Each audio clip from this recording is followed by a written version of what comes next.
માથામાં કોળીનો પાછળનો ઘા પાછળ માથામાં મારવામાં આવે તો 307 દાખલ થાય કે ના થાય? બોલો સાહેબ, આવી જાઓ, બહાર આવી જાઓ, કશું વાંધો નહીં. કોળીનો ઘા માથાના પાછળના ભાગે મારવામાં આવે તો 307 દાખલ થાય કે ના થાય? કેમ નથી દાખલ કરવી તમારે? હે સાહેબ, કોળીનો ઘા સાહેબ પાછળ માથાના પાછળના ભાગે મારવામાં આવ્યો છે, તેમ છતાં તમારે 307 દાખલ નથી કરવી, તો તમે કેમ આરોપીઓને છાવરી રહ્યા છો? કેમ સાહેબ, ભાઈ કેમ વિડીયો બંધ કરવાનું? સત્તા છે તમને ના પાડવાની?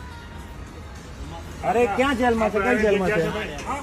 કેમ સાહેબ દરવાજો બંધ કરી દીધો? કેમ બંધ કર્યો? બોલો.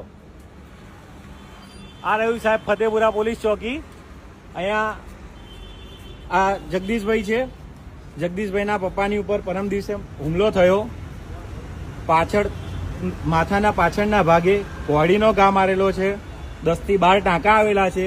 તેમ છતાં જે ચોકી ઇન્ચાર્જ છે એમને 307 દાખલ નથી કરવી. બીએનએસની સેક્શન 109 પ્રમાણે એમને ગુનો દાખલ નથી કરવો અને 118(1) 115(2) એ મુજબનો ગુનો દાખલ કરી દીધેલો છે આ ફતેપુરા પોલીસ ચોકીના ઇન્ચાર્જ સાહેબે. અને આરોપીઓના છાવરી રહ્યા છે અને જવાબ આપવાનું કીધું એટલે બંધ કરી દીધું. દરવાજો બંધ કરીને અંદર જતા રહ્યા. કેમ અંદર જતા રહ્યા?